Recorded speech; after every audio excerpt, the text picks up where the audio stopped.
சிறந்த வகையில் ஒவ்வொரு நாளும் ஒவ்வொரு நாளும் புதுமையான கருத்துக்கள், ஒரு புதுமையான சிந்தனைகள் மிகவும் அருமையாக சென்று கொண்டிருக்கு. அந்த வரிசையில இன்னைக்கு அம்மா பாரதி அம்மா இன்னைக்கு இன்னைக்கு அவங்களுடைய உரை தான். அவங்களுக்கு தான் நிறைய நேரம் இருக்கு. ஏன்னா தலைமை இன்னைக்கு அவங்க அம்மா இன்னைக்கு வரல. அவங்க நாளைக்கு வரேன்ட்டாங்க. அவங்க இங்க வெளிய எங்கேயோ இருக்காங்களாம். இப்போ இன்னைக்கு சிறப்பு உரை வந்து பானுமதி ராமகிருஷ்ணன் அம்மா அவங்க. திருக்குறள் காட்டும் அரசியல் நெறிகள்ங்கிற தலைப்புல அவங்க பேசப் போறாங்க. முதலாவது அவங்கள பற்றி எனக்கு தெரிந்தது. ஏன்னா நான் பல தளங்கள்லயும் அம்மாவ நான் பார்த்துருக்கேன். அதாவது அ தொட்டால் தூரும் கல்வி இங்க அதிகாரத்த பார்த்தா தெரியும். ஏன்னா இதுக்கு உதாரணம் பானுமதி அம்மா. அதுக்காக சொல்ல வரேன். அ மகள் திருமணத்துக்கு அப்புறம் அவங்க எம்.ஏ படிச்சிருக்காங்க. ம். அதாவது நம்ம எப்ப படிப்போம்னா, சின்ன வயசுல படிப்போம். அதுக்கு பிறகு நம்ம அ நம்ம வந்து வேலைக்கு போறதுக்காக தான் படிப்போம். ஒரு பிஏ படிப்போம், எம்.ஏ படிப்போம், பிஹெச்டி படிப்போம். ஏதோ இது சம்மந்தமா படிச்சா என்ன ஒரு 25 வயசுக்குள்ள எல்லாமே படிச்சது முடிச்சுருவோம். அதுக்கப்புறம் வந்து ஒரு ஒரு பட்டம் வேணும்னு சொல்லி யாரும் படிக்க போறதில்ல. ஆனா எனக்கு தெரிந்தது. நான் கேள்விப்பட்ட வரைக்கும், அம்மா ஒரு தடவ சொல்லி நான் கேட்டுருக்கேன். அவங்க மகள் திருமணத்துக்கு அப்புறம் எம்.ஏல தமிழ் ஏதோ படிச்சதாட்டு அம்மா சொன்னாங்க. அவங்க மீண்டும் அதையில திரும்ப ஒரு தடவ அம்மாங்க சொன்னா நல்லா இருக்கும். இவங்கள பார்க்கும்போது எனக்கு எப்படின்னா, இந்த கல்வியோட சிறப்பு வந்து அதாவது 1 வள்ளுவர் சொல்லுவார் இல்லையா? "தாம் இன்புறுவது உலகம் இன்புறக் கண்டு காமுறுவர் கற்றறிந்தார்ன்னு" சொல்லுவார் இல்லையா? இப்போ நான் இருக்கேன். நான் ஒண்ண படிக்கிறேன். அன்னைக்கு அ பட்டினப்பாலை முன்னாடி படிக்கவே இல்ல. படிக்கும்போதே படிக்கும்போதே நமக்குள்ள என்ன தோணுதுன்னா, அ நெறைய ஆச்சரியங்கள். நமக்கு தெரியாத நெறைய விஷயங்கள் போது, இப்படிலாம் இருந்திருக்கா 2000 ஆண்டுகளுக்கு முன்பு அப்படின்னு ரொம்ப ஆசைப்படுறோம். தெரியுது. ரொம்ப சந்தோஷப்படுறோம். இத எப்படியாவது நம்ம வந்து மற்றவங்க எல்லார் முன்னாடியும் பேசணும் அப்படின்னு நம்ம ஆசைப்படுறோம். உண்மை அப்படிதான். நம்ம ரொம்ப ஆசைப்பட்டா தான் அந்த கல்வியோட சிறப்ப சொல்றேன். அப்போ தாம் இன்புறுவது, உலகம் இன்புறுவதைக் கண்டு காமருவர் கெட்டது. அது ரொம்ப ஆசைப்படுறது. அந்த வகையில இந்த அம்மா வருவாங்க. எனக்கு அப்படிதான் தோணுது. அவங்க பாருங்க, திருக்குறள் பேசுவாங்க. சங்க இலக்கிய நூல்கள்லாம் பேசுவாங்க. அப்புறம் இறைவனடி, இந்த ஆழ்வார்கள், இந்த இந்த இது இது சம்மந்தமா நெறைய பாடல்கள். இப்படி எல்லா துறையிலயும் சிறப்பா பேசுறாங்க. நம்ம திருக்குறள் மட்டும் தான் இருப்போம். ஆனா இவங்க சங்க இலக்கிய நூல்கள் பத்தி பேசுறாங்க. திடீர்னு வந்து அம் அ ஆண்டாள் அந்த அ வைணவ அந்த சம்பிரதாயப்படி நெறைய பாடல்கள் எல்லாம் பாடுறாங்க. இப்படி பல கோணங்கள்ல அவங்க எந்த தலைப்பு குடுத்தாலும் அவ்வளோ சிறப்பா பேசுறாங்க. இதெல்லாம் வந்து ஒரு காலகட்டத்தில இந்த கல்வி மட்டும் எப்படின்னா, நம்ம திருக்குறளே ஆனாலும், எதுவா இருந்தாலும், இப்ப நானா இருக்கட்டும், எந்த வயதினரா இருக்கட்டும், தொடர்ந்து படிச்சுக்கிட்டே இருக்கலீங்களா, மறக்க ஆரம்பிச்சுரும். நம்ம மனசோடைய தன்மை அப்படி. நம்ம வந்து நல்ல நம்மளும் இப்ப பாருங்களேன், சின்ன வயசுல பாடம் மட்டும் தான். திருக்குறள்ல மனப்பாடமா படிச்சு எழுதணுங்கக்கூடிய பாடல்கள் மட்டும் தான் நம்ம மனசுல இருக்குமே தவிர, அதுக்கப்புறம் மேலோட்டமா படிச்சது எதுவும் மனசுல ஆழமா நிக்காது. அப்ப கல்வி வந்து படிச்சுக்கிட்டே இருக்கணும். "தொட்டது ஒரு மணற்கேணி" மாதிரி அது தோண்டிட்டே இருக்கும். தோண்டிட்டே அந்த மணற்கேணி. நீங்க தோண்டுறத நிறுத்துனா, மண் வந்து மூடிக்கும். கல்வியோட சிறப்பு அப்படிதான். நம்ம மனசு வந்து மறக்கக்கூடிய தன்மை உள்ளது. ஆனா, அவங்க இந்த வயதுல அவங்க வந்து அ படிச்சுக்கிட்டே இருக்காங்க.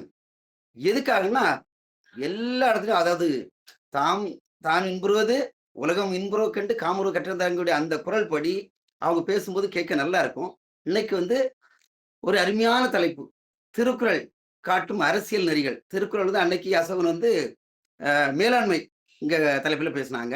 இப்படி பல இது இருக்கு. திருக்குறள் எடுத்துக்கிட்டா ஒவ்வொரு அதிகாரமும் ஒவ்வொரு துறைகள சொல்லும். இப்போ அன்னைக்கு அசோகன் அந்த அது இப்ப என்ன மேலாண்மை பேச விட்டா, என்னுடைய தொழில் சார்ந்து நான் பேசுவேன். என்னுடைய நான் வந்து பிசினஸ் பண்றேன் இல்லையா? அப்போ எனக்கு அந்த அதிகாரங்கள்லாம் படிச்சா, என்னுடைய துறைக்கு வள்ளுவர் என்னெல்லாம் சொல்றாரு? ரொம்ப ஆச்சரியமா இருக்கும். இன்னைக்கு ஹெச்ஆர் மேனேஜ்மென்ட் பண்ணக்கூடிய அந்த மனிதவள மேம்பாட்டு துறை பண்ணக்கூடிய அதெல்லாம் 2000 ஆண்டுகளுக்கு முன்னாடியே வள்ளுவர் சொல்லிருப்பாரு. இப்படி ஒவ்வொரு தலைப்பிலும் பேச முடியும். அந்த வகையில இன்னைக்கு அம்மா வந்து எப்பவும் கல்வியை கண்ணாக கொண்டு கற்றுக்கொண்டிருக்கும் அம்மா அவர்கள் திருக்குறள் காட்டும் அரசியல் நெறிகள் என்ற தலைப்பிலே இன்று அருமையான ஒரு உரை வழங்க இருக்கிறார்கள். வாருங்கள் அம்மா, வாங்க. நீங்க தான் தலைமையும், இன்னைக்கு தான் சிறப்புரையும் நீங்க தான். வாங்க.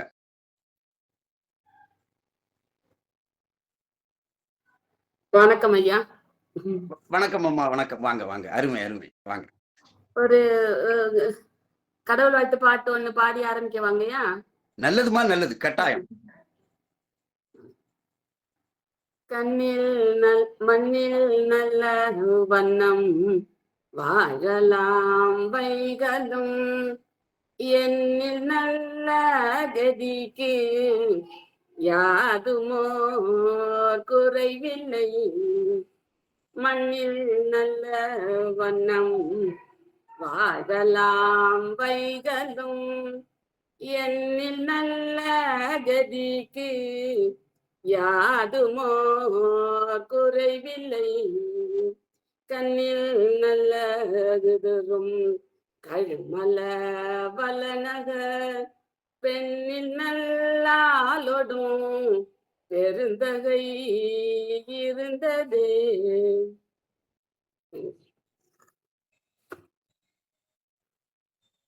திருக்குறள் அறிஞர்கள் ஆன்றோர்கள் அனைவரும் நிறைந்த இந்த சபைக்கு தலை வணங்கி என்னுடைய பணிவான வணக்கங்களை தெரிவித்துக் கொள்கிறேன். ஐயா வந்து என்னை பத்தி ரொம்ப புகழ்ச்சியா சொல்றாங்க. ஆனா புகழ்ச்சி கேட்கும்போது நல்லாதான் இருக்கு. ஒரு சந்தோஷமா ஒரு ஊக்கமா இருக்கு. பரவாயில்ல, நம்மள பத்தி ஒரு அவையில நல்ல அபிப்பிராயம் இருக்கு, நல்ல ஒரு கருத்துகள் இருக்கு அப்படின்னு கேட்கும்போது கொஞ்சம் மனதுக்கு சந்தோஷமா இருக்கு. இதுதான் இப்போதைக்கு எனக்கு வாழ்க்கையில ஒரு ஊன்றுகோல். அதாவது அவங்க சொன்ன மாதிரி சின்ன வயசுல நான் ரொம்ப ஆசைப்பட்டேன். எனக்கு ரொம்ப பிடிக்கும் பள்ளிக்கூடம் போறது. அங்க போய் மார்க் வாங்குறது. எங்க எங்க வகுப்புல முதல் மார்க் வாங்கணும்னா எனக்கு ரொம்ப சொல்லுவாங்க என் ஃப்ரெண்ட்ஸ் எல்லாம். எங்களை எல்லாம் ஃபர்ஸ்ட் ரேங்க் வாங்கவே விட மாட்டேங்கிறா இவ அப்படின்னு. அதெல்லாம் எனக்கு ரொம்ப பிடிக்கும் அந்த மாதிரி படிக்கிறது. பிஎஸ்சி வரைக்கும் தான் படிச்சேன். நிறுத்திட்டாங்க வீட்ல. ஒரு வீட்ல இருக்கிற ஒரு சூழ்நிலை. அதுக்கு மேல என்ன அனுப்புறதுக்கு இல்ல, நிறுத்திட்டாங்க. அது இப்படி போயிடுச்சு. அது வந்து அதுக்கு உனக்கு பெரிய குறையாவே இருந்தது. எனக்கு ரொம்ப படிச்சு ஒரு ஆசிரியையா வரணும், டீச்சரா வரணும் அப்படின்னு சொல்லி ஒரு பெரிய கனவுகள் இருந்தது. ஆனா அது நடக்கல, நின்னுடுச்சு. அதுக்கப்புறம் கல்யாணத்துக்கு அப்புறம் அது வந்து எங்க கணவர் வந்து எனக்கு மாமாவா இருந்ததுனால அவருக்கு என்ன பத்தி தெரியும். அப்பயும் கூட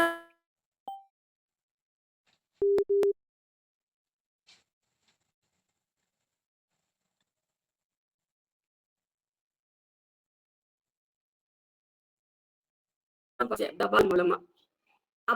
அதுக்கப்புறம் தான் வந்து குழந்தை பிறந்து, அப்புறம் அதிலயே போயிடுச்சு. என்னுடைய இது பூரா அந்த அவ்வளவு நாள் கழிச்சு ஈன்றெடுத்த அந்த குழந்தையை வளர்ப்பதிலும், வீட்ல மாமியார் வயசான இப்படியே போயிடுச்சு என்னுடைய வாழ்க்கை. அதுக்கப்புறம் எனக்கு ஆனா உள்ளுக்குள்ள உறுத்திக்கிட்டே இருந்தது. என்ன இது? இப்படி சமைக்கிறதும், சாப்பிடுறதும், தூங்குறதும் இது மாதிரியே ஒரு வாழ்க்கை போயிட்டு இருக்கு. அப்படின்ற ஒரு இருந்துச்சு உள்ள. ஆனா ஒரு படிப்பு என்பதை ஒரு வைத்து குறியாக வைத்து படிக்கவில்லை. மத்தபடி இந்த அருட்பெருஞ்சோதி மார்க்கத்துல அந்த பாராயணம் பண்றது, திரு அகவல் பாராயணம், அப்புறம் வந்து வேதாத்திரி மகரிஷி அதுல பாடுறது. அப்பதான் வந்து இந்த சைவ சித்தாந்தம் வந்து அந்த இது நடத்துனாங்க எங்க வகுப்பு. அந்த திருவாவடுதுறை ஆதீனத்திலேருந்து. அதுல படிச்சு பட்டம் வாங்கினேன். சித்தாந்த ரத்தினம். அந்த பட்டம் குடுத்தாங்க. அதுல முதல் மதிப்பெண் பெற்று முதல் மாணவியா அந்த பட்டம் வாங்கினேன். இந்த மாரி சின்ன சின்ன சர்டிஃபிகேட் வாங்க இந்த மாரி போயிட்டு இருந்துச்சு எனக்கு.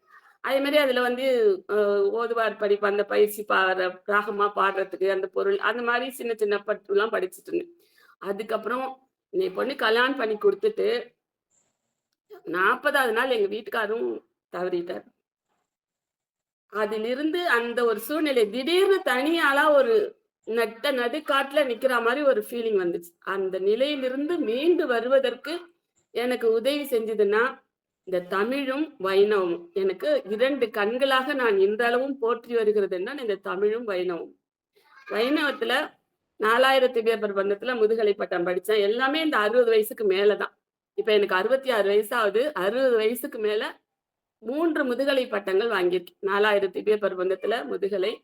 ஸ்ரீபாஷ்யம் அப்படின்ற அந்த ராமானுஜருடைய கிரந்தம் அது. அது வடமொழியில தான் இருக்கு. இருந்தாலும் அதை எங்களுக்கு தமிழ்ல தான் பாடங்கள் கொடுத்தார்கள். தமிழ்ல தான் படிச்சேன். அதுல ஒரு முதுகலை பாடம் அழகப்பா யூனிவர்சிட்டியில அதுல கோல்டு மெடல். அது கவர்னர் கிட்ட வாங்கின பட்டம். அடுத்தது எம்ஏ தமிழ். தமிழ் நல்லா தெரிஞ்சுக்கணுங்கிறதுக்காக எம்ஏ தமிழ் சென்னை பல்கலைக்கழகத்துல ஓப்பன் யூனிவர்சிட்டியில படிச்சேன். இந்த 6, 7 வருஷத்துல 3 முதுகலை பட்டம். இது ஒண்ணும் பெருசா வந்து அதாவது நான் வந்து இது படிச்சு பட்டம் வாங்கிட்டேங்கிறதுனால அதுல ஒரு கரை கடந்துட்டேன்னு அர்த்தம் இல்ல. பரீட்சை எழுதிட்டேன், பாஸ் பண்ணிட்டேன் அவ்வளவுதான். நான் இன்னும் முழுமையா அதுல வந்து ரொம்ப டீப்பாலாம் பண்ண முடியல. ஏன்னா, கல்யாணம் பண்ணி குடுத்து, அந்த வீட்டுக்காரரும் இல்லாம நான் எவ்வளவு சிரமப்பட்டுருப்பேன். ஒரு தனி பெண்ணா உங்களால உணர்ந்து கொள்ள முடியும்.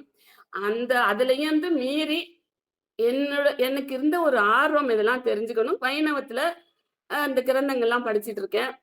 இப்பவும் அந்த ஒருத்தர் ஸ்ரீரங்கத்துல இருந்து ஒரு சுவாமிகள் வந்து கதா காலட்சேபம் பண்றாரு.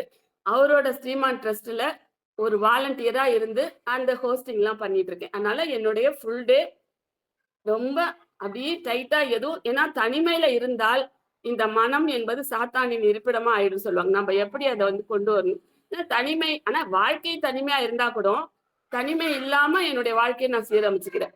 டைட்டா வச்சுக்கிறேன். அப்படி போயிட்டு இருக்கு.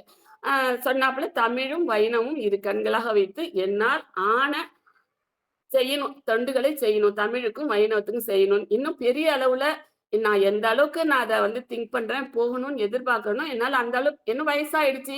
வீட்ட விட்டுலாம் என்னால வெளியில போ முடியல. இந்த Zoom இணைப்புல எனக்கு என்ன வாய்ப்புகள் கிடைக்குதோ, அந்த மேடைகளில் எல்லாம் என்ன என்னால முடியுமோ அத சொல்லிட்டு இருக்கேன். அந்த வகையில எனக்கு ராஜபாளையம் முத்தமிழ் சங்கத்துல எனக்கு வாய்ப்பு குடுத்துருக்காங்க. அப்பப்ப அங்க என்ன தலைப்பு சொல்றோமோ அத பேசிட்டு இருக்கேன். அவ்வளவுதான். ரொம்ப சிம்பிள். ரொம்பலாம் வந்து எ ஆழ்ந்த அறிவோ என்ன தலைப்பு குடுக்குறாங்களோ அதுக்குள்ள தேடுகிறேன். அந்த திருக்குறள்ல இன்னைக்கு அரசியல் நெறிகள்னு ஒரு தலைப்பு எடுத்துன்னா, அதுக்குள்ள குறட்பாக்களை தேடி எடுத்து, அந்த இதுல இணைச்சு அந்த செய்திகள சொல்றேன். இப்படித்தான் வந்து நான் ஒண்ணு அமைச்சுக்கிறேன். வேற ஒண்ணும் பெருசாலாம் ஒண்ணு சொல்றதுக்கு இல்ல. அ அது என்னுடைய சூழல் எனக்கு நல்லா அமைஞ்சிருச்சு. இது இறைவன் கொடுத்த வரமாகத்தான் நினைக்கிறேன். நேரம் இருக்கு, வாய்ப்புகள் இருக்கு. அதுக்கு வந்து நான் வந்து தமிழுக்கும், வைணவத்துக்கும் நான் அத வந்து பயன்படுத்திக்கிறேன். அவ்வளவுதான் என்ன பத்தி ரொம்ப வேற ஒண்ணும் இல்ல சொல்றதுக்கு. அப்படி இன்னைக்கு எனக்கு கிடைத்த தலைப்பு வந்து திருவள்ளுவர் காட்டுகிற நல்லாட்சி நெறிமுறைகள். அத பத்தி ஏதோ எனக்கு தெரிந்த நான் கண்டு உணர்ந்த செய்திகளை உங்களோடு பகிர்ந்து கொள்கிறேன். இது தமிழ் கூறும் நல்லுலகில் இந்த தமிழனின் ஒரு ஓய்வறியா பெருமையை உலகளவும் உணர்த்திய தலைமகன் வள்ளுவனுடைய வாய்மொழியாம் இந்த திருக்குறள் 2000 ஆண்டுகளுக்கு முன் தோன்றியது என்றாலும் கூட, இன்றைய நவீன யுகத்திலும் அன அனைத்து வகையான மனிதர்களுக்கும் ஒரு ஏற்றதான ஒரு அறிவொளியை கருத்து கருவூலமாய் நின்று வழங்குகிற அந்த ஒரு செம்மையான நூலாக திகழ்கிறது. அது அப்படி என்பதை நோக்கும் கால் நம்ம தமிழன் என்ற முறையிலே நம்முள்ளே ஒரு பெருமிதம் தோன்றாமல் இருக்க முடியாது. ஏன்னா நம்ம தமிழை தாய்மொழியாக கொண்டு தமிழன் தான் இந்த உலகில் தோன்றிய ஆதி மனிதன். அவன் பேசிய தமிழ் மொழிதான் முதல் மொழி, உலகின் முதல் மொழி. மற்ற பிரதேசங்கள்ல வந்து பேசு கூட தோன்றாத காலத்திலே கூட நம்ம நாட்டுல தமிழ்ல இலக்கியங்களே தோன்றிவிட்டன. அப்படி ஒரு பெருமை நமக்கு இருக்கிறது. இன்றைக்கு நம்ம வந்து அதை வந்து பெரிதாக போற்றவில்லை.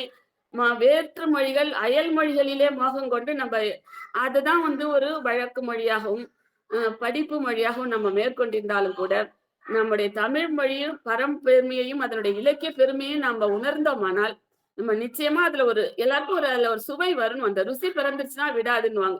யாருக்குமே எதுலயுமே ஒரு ருசி உண்டாயிடுச்சுன்னா அவங்க அந்த வழியில போக ஆரம்பிச்சுறாங்க. அந்த ருசியை நாம ஊட்டணும். நம்ம பிள்ளைங்களுக்கோ நம்முடைய அடுத்த தலைமுறைக்கோ இந்த தமிழ் மொழியை அதன் ருசியை காட்ட நம்ம மறந்து விடுகிறோம். கொண்டு போய் ஒரு 2.5 வயசு 3 வயசுலயே கொண்டு பிளே ஸ்கூல்னு அதுலயே கொண்டு ஆங்கில கல்வியில கொண்டு விட்டுறோம். அப்ப அவங்க அந்த வழியிலே தான் வர்றாங்க. அப்படி அவர்களுக்கு அந்த தமிழின் பெருமையை ருசியை நாம் காட்டுவதில்லை. அவர்களுக்கு சொல்லித் தருவதில்லை. அதுதான் நம்மகிட்ட இருக்கிற பிரச்சனை. சரி இருக்கட்டும். இலக்கிய அழகு பொழிந்த அந்த திருக்குறள்னு வச்சுக்கிட்டோம்னா, இலக்கிய அழகு பொழிந்த நடை, மொழி நடை, காலத்துக்கேற்ற ஆய்வு. ஏன்னு சொல்றேன்னா இலக்கியம் 1 அடி 7 சீர்ல எத்தனை இருக்குங்க தெரியுமா? 7 சீர்ல அந்த வெண்பாவுக்குரிய இலக்கணங்கள் இயற்சீர் வெண்டலை, வெண்சீர் வெண்டலை வரணும். எதுகை மோனை வரணும்.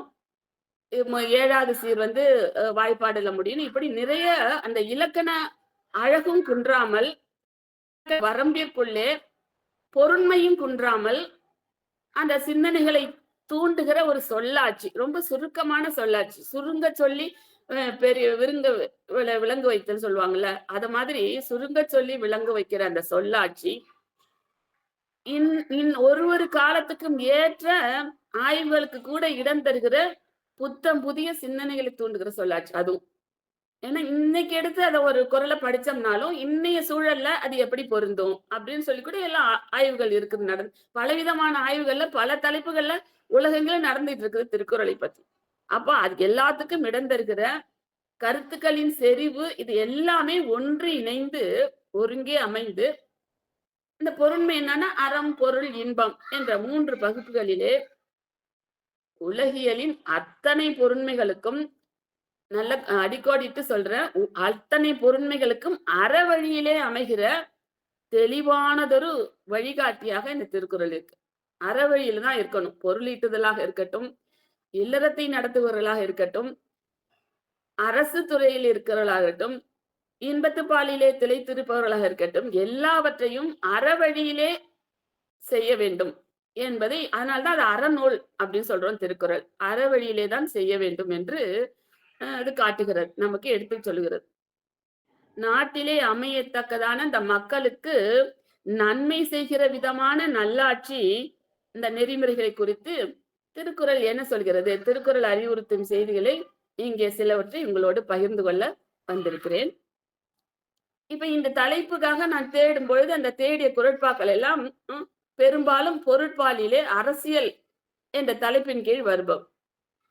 அது முதல் அதிகாரமே பாருங்க, இறைமாட்சி. 10 குறட்பாக்களில் ஒரு அரசு என்பது அது மன்னராட்சியாகவும் இருக்கலாம், இன்றைக்கு உரிய மக்களாட்சியாகவும் இருக்கலாம். நீங்க அதை எடுத்து பாத்தீங்கன்னா 2க்கும் பொருந்த மாதிரி. ஆட்சி பொறுப்பில் இருப்பவர்கள் எப்படியெல்லாம் ஆட்சி செய்ய வேண்டும், அவர்கள் என்ன மாதிரியான பண்புடையவர்களாக இருக்க வேண்டும் என்றெல்லாம் அதை வகுத்து சொல்கிறார் திருவள்ளுவர் இந்த இறைமாட்சி என்கிற அதிகாரத்திலே. பின்னே தொடர்ந்து அந்த வருகிற அதிகாரங்களை எல்லாம் பார்த்தீர்களானால், கல்வி, கேள்வி, கல்லாமை இதெல்லாம் கூட அந்த அரசியல் அதிகாரத்துல வச்சிருக்கிறார் பாருங்க. கல்வி, கேள்வி, கல்லாமை, அறிவுடைமை, குற்றங்கடிதல், பெரியாரை துணைக்கோடல், வலியுறுத்தல், இப்படி எல்லோருமே ஆளும் பொறுப்பில் இருக்கிறவர்களாகட்டும், இந்த மக்கள் இப்படி மக்களாகட்டும், எல்லா வகையிலும் கல்வி கேள்விகளிலே சிறந்தவர்களாக இருக்க வேண்டும், திறமைசாலிகளாக இருக்க வேண்டும் என்பதே வள்ளுவரின் நோக்கமாக இருந்திருக்கும் என்று நான் கருதி என்னுடைய கருத்து. அதனால்தான் இப்படி அரசியல் என்கிற தலைப்பிலே முதலில் இறைமாட்சி என்று அரச ஆட்சி புரிவர்களுடைய குணங்களை சொல்லிவிட்டு தொடர்ந்து இந்த மாதிரி அதிகாரங்களை எல்லாம் வைத்திருக்கிறார் என்றால், ஒவ்வொருவரும் ஆட்சி பொறுப்பில் இருக்கிறவரும் சரி, இந்த மக்களும் சரி, திறமைசாலிகளாக தகுதியை வளர்த்து கொள்கிறவர்களாக அப்படி இருக்க வேண்டும் என்று வள்ளுவர் கருதித்தான் இப்படி ஒரு அமைப்பு வைத்திருக்கிறார் என்று நான் நினைக்கிறேன். ஏன்னா இன்னைக்கு அமைச்சர் 8ஆம் கிளாஸ் பாஸ் பண்ண தாண்டாதவராக கூட இருப்பாரு. அந்த IAS அதிகாரிகள், IAS படிச்சவர்லாம் அவர்கிட்ட கைகட்டி நிற்கிற நிலைமை இருக்கும்.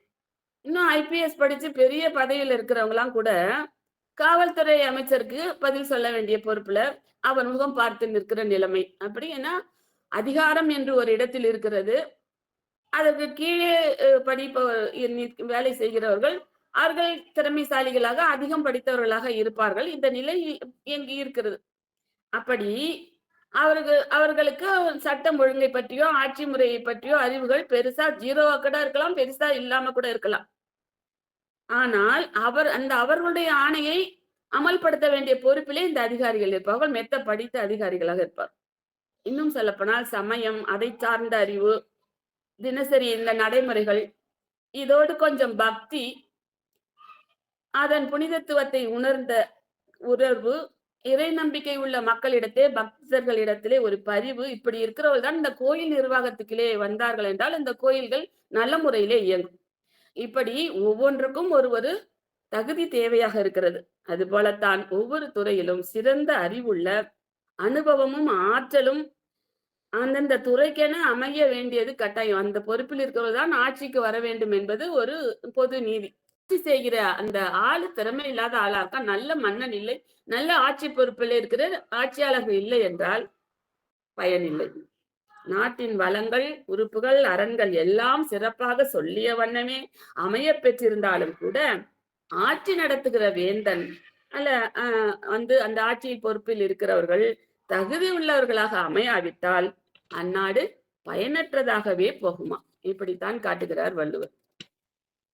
அப்போ அந்த ஆட்சி பொறுப்பில் இருக்கிறவர்கள் தகுதி வாய்ந்தவர்களாக இருக்க வேண்டும் என்பது எவ்வளவு முக்கியம் பாருங்க. ஒரு நாட்டிற்கு ஆளத் தெரிந்தவனே தலைமை பொறுப்பினை ஏற்க வேண்டும். சில நெறிமுறைகளுக்கு உட்பட்டு அவன் நடத்துவானேயானால் அவனது ஆட்சியும் சிறக்கும், நாடும் செழிப்புறும், மக்கள் வளமாக மகிழ்வுடன் வாழ்வார்கள். இதனையே வள்ளுவர் வான் நோக்கி வாழும் உலகு எல்லாம் மன்னவன் கோல் நோக்கி வாழும் குடி என்று சொல்கிறார். அந்தணர் நூற்கும் அறத்திற்கும் கூட ஆதியாய் நிற்பது மன்னவன் கோல் என்பதால் மன்னவனின் செங்கோன்மை சிறப்பினை நாம நன்கு அறியலாம். இந்த இடத்துல என்னால ஒரு ஆழ்வார் உடைய பாட்டை சொல்லாம இருக்க முடியும். சொல்லுகிற ஆழ்வார் சொல்லுகிற வார்த்தையும் இங்க கூட நினைப்போது, அதையும் கொஞ்சம் சொல்றேன். மீள் நோக்கும் நீள்வயல் சூழ் வித்துவ கோட்டம்மா, என்பால் நோக்காயாகிலும் உன் பற்றல்லால் பற்றிலேன். தான் நோக்காது எத்துயரம் செய்திடினும் தார்வேந்தன் கோல் நோக்கி வாழும் குடிபோன்று இருந்தேனே. எப்படி ஒரு இறைவனுக்கும் பெருமாளுக்கும் தனக்கும் இருக்கிற உறவை சொல்லுகிறார். அப்படி சொல்ல வரும்போது கூட, நான் உன்னை நீ என்ன பாக்காட்டிக்கொனாலும் நான் உன்னுடைய பற்றலால் எனக்கு வேறு பற்று இல்லை, உன்னை பற்றுவதல்லால் எனக்கு வேறு பற்றுக்கோடு இல்லை. எப்படின்னா, தான் நோக்காது எத்துயரம் செய்திடினும் தார்வேந்தன் கோல் நோக்கி வாழும் குடி போன்றிருந்தேனே. இப்ப வள்ளுவர் சொன்னார்ல, வா நோக்கி வாழும் உலகெல்லாம் மன்னவன் கோல் நோக்கி வாழும் குடி என்ற அந்த குரலை அப்படியே ஞாபகப்படுத்த மாதிரி, என்ன துயரம் செய்தாலும் மன்னவனையே நம்பி இருக்கிற குடிமக்கள் போல நீ என்ன பாக்காட்டி போனாலும் நான் உன்னுடைய பற்றினையே பற்றி வாழ்கிறேன் என்று ஒரு ஆழ்வார் சொல்றார், குலசேகர ஆழ்வார். அப்போ ஒரு ஆண்டவனுக்கும் ஒரு பக்தனுக்கும் இருக்கிற ஒரு உறவு போலத்தான் மக்களுக்கும் அந்த மன்னவனுக்கும் ஆட்சி பொறுப்பில் இருக்கிறவருக்கும் இடையே இருக்கிற ஒரு தொடர்பு என்பது, ஒரு பற்று என்பது இப்படி இருக்கணும். குடிகளுக்கும் அரசனுக்கும் இருக்கும் உறவு என்பது, நம்ம சொல்லுவோம்ல, பாசக்கார பய பிள்ளைங்களா இருக்கிறாங்களே அப்படின்னு சொல்லுவோம்ல, அந்த மாதிரி அப்படி இருக்கணும். நல்ல ஒரு பாச பிணைப்பு, ஒருதலை காதல் மாதிரி இருக்கக்கூடாது. ஏன்னா மக்கள் பாட்டுக்கு நமக்கு பாசமா ஓட்டு போட்டுக்கிட்டே இருப்பாங்க. ஆனா நான் ஓட்டுப்பட்ட மக்களுக்கு எதுவும் செய்ய மாட்டேன், என் வை நொம்புனா போதும் அப்படின்ட்டு நான் சுயநலமா இருந்தா அதுவும் கூடாது. ஏன்னா அவர்கள் நமக்கு ஓட்டு போட்டு நம்மளை தேர்ந்தெடுக்க, இன்றைய ஆட்சியில, அன்னைக்கு மன்னராட்சி வழி வழியா வந்துட்டு இருந்தது, இல்லைன்னா தேர்ந்தெடுத்தாங்க, அவர்கள் நல்ல ஆட்சி தந்து கொண்டிருக்கணும், அதுவும் முக்கியம். அதே மாதிரி இன்றைக்கு ஓட்டு போட்ட மக்களுக்கு நல்லது செய்ய வேண்டும் என்கிற எண்ணம் அந்த ஆட்சியாளர்களுக்கு இருக்க வேண்டும். அதுதான் இந்த இடத்துல ஆளும் வர்க்கத்திற்கு உண்டான தகுதிகளை பட்டியலிடுகிறார் வள்ளுவர். குடிபுறம் காத்து ஓம்புதலும் குற்றம் கடிதலும் ஒரு மன்னனின் தொழிலாகவே காட்டுகிறார் வள்ளுவர். அங்கனம் குடிகளின் நன்மையையே கருத்தாக கொண்டு சோம்பி திரியாது ஊக்கமுடன் அரசாட்சி புரிகிற மன்னனை வியந்து போற்றுகிறார். மடியிலா மன்னவன் எய்தும் அடியலந்தான் தாயது எல்லாம் ஒருங்கு. இந்த உலகத்தையே அவர்கள் எழுத முடியும். ஏன்னா அவன் சோம்பல் இல்லாமல் அவன் அரசாட்சி புரிகிறான், எந்த நெறிமுறைகளுக்கு உட்பட்டு செய்கிறான், அவனுக்கு அந்த உலகமே கைவரும். அப்படி முறையறிந்து ஆட்சி புரிகிற மன்னனை முறை செய்து காப்பாற்றும் மன்னவன் உலகிற்கு இறை என்று வைக்கப்படும் என்று அந்த இறைநிலைக்கே உயர்த்தி பிடிக்கிறார் வள்ளுவர். இந்த மன்னன் முறை செய்து காப்பாற்றுகிற மன்னவனை. அப்படி படை, குடி, விளைபொருள், நல்ல அமைச்சர்கள், நண்பர்கள், அரண் என்னும் 6 உறுப்புகளையும் ஒருங்கே பெற்றவனாக அந்த ஆட்சியை நிற்கணும். அஞ்சாமையும் ஈகை குணமும் அறிவும் ஊக்கமும் என்கிற 4ம் குறையாதவனாக இருக்கணும். தூங்காமை, கல்வி, துணிவுடைமை என்கிற 3ம் நீங்காதவனாக இருக்க வேண்டும். அவன் காட்சிக்கு எளியனாக இருக்கணும். கடுஞ்சொல் நீங்கியவனாக இருக்கணும். தன் குறையை நீக்குவதற்காக சான்றோர்கள் கூறும் கருத்துக்களை கடுஞ்சொல்லை கூட பொறுத்து ஏற்றுக்கொள்பவனாக அவன் இருக்க வேண்டும். அப்படி இருக்கிற அரசன் அரசர்களுக்கெல்லாம் ஒளி விளக்காக தெரிவான். அவனது குடை நிழலிலே உலகமே தஞ்சம் புகும் என்பதாக அந்த அரசனுடைய தகுதிகளை காட்டி, இதெல்லாம் இருந்தால் அவன் ஒரு உயர்ந்த அரசனாக, உலகமே போற்றக்கூடிய அரசனாக அவன் திகழ்வான் என்று சொல்லுகிறார். இதுதான் அரசனுக்குரிய தகுதிகள் என்று சொல்லியாச்சு. அடுத்தது, அவன் வினை வலியும் தன் வலியும் மாற்றான் வலியும் துணை வலியும் தூக்கி செயல். தன்னுடைய சொந்த தொழில் நம்முடைய நாட்டுக்கு என்ன வலிமை இருக்கிறது, இதை வைத்து கொண்டு என்ன மாதிரி நம்ம முன்னேறலாம், அது இருக்கணும். வினை வலியும் செயல், எந்த அளவுக்கு செயல் புரிய முடியும், இந்த இருக்கிற வளங்களை வைத்துக்கொண்டு, இருக்கிற மக்களினுடைய திறமைகளை வைத்துக்கொண்டு என்ன எவ்வளவு செயல்படலாம் என்கிற அந்த அறிவு அவனுக்கு இருக்கணும். அப்புறம் நம்மளுக்கு என்ன வலிமை இருக்கிறது, படை வலிமை, அப்புறம் இது திறமை, இது இந்த வழியும் தெரியணும். மாற்றான் வழி. நான் சொன்ன மாரி பகை வெளியில அந்த காலத்துலலாம் எல்லாரும் அப்பப்ப போர் நடந்துகிட்டே இருக்கும். அப்ப பகையரசர்களுடைய வலிமை எந்த அளவுக்கு இருக்கிறது? அவர்களிடமிருந்து நம்ம எப்படி காத்துக்கொள்ளலாம்? அப்படிங்கிற அந்த ஒரு சூழ்நிலை அவனுக்கு தெரிஞ்சிருக்கணும். துணை வழி நமக்கு யாரெல்லாம் துணை நிற்பார்கள்? அவர் அண்டை நாட்டவர்கள் இப்படி இருவருடைய துணை இப்ப இன்னைக்கு பார்க்கணும்ல வெளியுறவுத்துறை அப்படின்னு ஒண்ணு வச்சிருக்கோம். அது வந்து நல்ல ஒரு அஹ், நல்ல முறையில இயங்கிக் கொண்டிருக்கு. அந்த வெளியுறவுத்துறை இருந்தாதான் எல்லா நாடுகளுடன் நட்பு கொண்டு அவர்களுடன் கூட நம்ம வாணிபத்தை பெருக்கிக் கொண்டு அந்த எப்படி இருக்கணும்னா அந்த வெளியுறவுத்துறை ரொம்ப முக்கியத்துவம் வாய்ந்ததாக இருக்குது. அங்கங்கேயும் நம்மளுடைய இதெல்லாம் திறந்து வச்சிருக்கிறோம். நம்முடைய ஃபாரின் மினிஸ்டர் எல்லாம் போய் எல்லாம் பண்றாரு. அப்ப அது மாதிரியான துணை வழி நமக்கு யார் யாரு துணை வருவார்கள், நம்முடைய முன்னேற்றத்துக்கு யார் துணை நிற்பார்கள், அந்த செயல்களையும் ஆராய்ந்து அவன் தெளிந்தவனாக இருக்க வேண்டும். அப்படி செய்யலன்னா அப்படி ஒருத்தன் செய்யல இதையெல்லாம் தெரிந்து நடக்கல அவனுடைய ஆட்சி எப்படி இருக்கும்? கொலை மேற்கொண்டாலிற் கொடிதே அலை மேற்கொண்டு அல்லவை சொய்தெழுகும் வேந்து. கொலை செய்யறவன் இருக்கிறான்ல கொலை குற்றவாளி அவனுக்கும் இவனுக்கும் எந்த வித்தியாசமும் இல்லைன்றாரு. கொலை மேற்கொண்டாலின் அவனை விட கொடியவனா இந்த அரசன். அப்படி எதுவும் செய்யாம அல்லவே செய்து ஒரு தீய வழியிலே நடத்துகிறான். ஒன்றும் சரியில்லை ஆட்சி. என் மக்கள் அல்லலுறுகிறார்கள் என்றால் அந்த கொலைகாரனை விட இவன் கொடியவன் இந்த அப்படின்னு சொல்றார். வேலோடு நின்றான் இடு என்றது போலும் கோலோடு நின்றான். வழிப்பறி கொள்ளைக்காரங்களா இருப்பாங்க. கையில வேலு கத்தி எல்லாம் வச்சுட்டு இப்போ உங்ககிட்ட இருக்கிறதெல்லாம் அவுத்து குடு அப்படின்னு சொல்லி மிரட்டி பறிப்பாங்க. அந்த மாதிரி இவன் கையில செங்கோலை வச்சுக்கிட்டு மக்கள் கிட்டே இருந்து வரி கொடு அதை கொடு இதை கொடு என்னென்ன வழியில எல்லாம் பறிக்க முடியுமோ மக்கள் கிட்டே இருந்து சுரண்ட முடியுமோ அப்படி சுரண்டுகிட்டு இருந்தானா இந்த வழிப்பறி கொள்ளைக்காரன் மாதிரிதான் இவன். அவன் வந்து வேல் வச்சுட்டு குடு அப்படின்னு பறிக்கிறான். இவன் வரி போடுறேன் அதை போடுறேன் இதை போடுறேன் இவன் மக்களை வந்து பாழ்படுத்த போறான். இதுதான் வித்தியாசம். அப்ப முதல்ல கொலைகாரனை விட கொடியவன் என்றார். இப்ப திருடனை விட பெரிய திருடன் இவன் சொல்றார். நாடொரும் நாடி முறை செய்யா மன்னவன் நாடொரும் நாடுகடி. இப்படி ஒரு ஒவ்வொரு நாளும் இவன் ஒரு முறை செய்யாலும் முறையான அரசாட்சி இவன் நடத்தவில்லைன்னா இந்த நாடு அவன் கையை விட்டு நழுவி கொண்டிருக்கிறது. அப்ப பகைவர்கள் எல்லாம் எப்ப ஆக்கிரமிக்கலாம்னு பாத்துட்டு இருப்பாங்க. எப்ப படையெடுத்து வந்து இவர்களை நாம் ஆட்சி மாற்றம் இப்ப எல்லாம் எங்கேயும் நடக்குது இல்லையா? கொஞ்சம் வலிமை உள்ள நாடுகள் அமெரிக்கா போன்ற பெரியண்ணன் தோரணையில் இருக்கிற நாடுகள் பக்கத்து நாடுகளை போய் அவர்கள் தன்னுடைய படைகளை கொண்டு ஆக்கிரமித்து அவர்களை கைப்பற்றிக் கொள்கிறார். அங்க இருக்கிற வளங்களை நீ எண்ணெய் வளம் எல்லா வளத்தையும் சுரண்டுறார். அந்த மாதிரி பார்த்துட்டே இருப்பாங்க பகைவர்களாம். எந்த விலையிலே வந்து இங்கே ஆட்சி மாற்றத்தை ஏற்படுத்தி நம்ம அதை கை கொள்ளலாம் என்று பார்த்து கொண்டே இருப்பார். பகைவர்களுக்கு அது ஒரு நல்ல வாய்ப்பாக போய்விடும். நாடு இவனை கைவிட்டு நழுவி விடும் என்று சொல்கிறார். மன்னவன் ஆட்சி பொறுப்பில் இருக்கிறவர்கள் அவர் மன்னவன் சொன்னாலும் இந்த ஆட்சி பொறுப்பில் இருப்பவர்கள் முறையற்ற ஆட்சி செய்யும் பொழுது அதன் கேடுகள் இப்படித்தான் என்று எடுத்து சொல்கிறார். குடிகளை வருத்தி ஒரு நீதி நெறியின்றி அரசாளும் மன்னவன் கொலை தொழில் செய்பவனை விட கொடியவன். செங்கோல் ஏந்தி முறையாக ஆட்சி செய்ய வேண்டவன் மக்களிடமிருந்தே பொருள் பறிப்பானாயின் அது வழிப்பறி செய்கிறவன் வேலை காட்டி வருவோர் போரிடம் கொள்ளையடிப்பது போன்றது. இப்படிப்பட்ட தீமைகளை எல்லாம் ஆராய்ந்து விலக்கி நன்மை செய்ய இயலாத மன்னவன் நாதொரும் நாட்டை இழந்து வருகிறான் என்றே அர்த்தம் என்று அதை அப்படி அவர் காட்டுகிறார். ஆக இப்படி என்ன பார்த்தோம்? நாடு என்பது எப்படி இருக்க வேண்டும் பார்த்தோம். அதனுடைய எப்படி வளத்தோடு இருக்கணும்னு பார்த்தோம். அதை அரசாளுவதற்குரிய அரசர்களுக்குரிய தகுதிகளை பார்த்தோம். அதை வந்து எப்படி அவன் முறை செய்து மன்னவன் ஆற்ற வேண்டும் என்று பார்த்தோம். இப்போ கடைசியா நம்முடைய இன்னொருக்கு வருவோம். ஒரே ஒரு குறள்ங்க.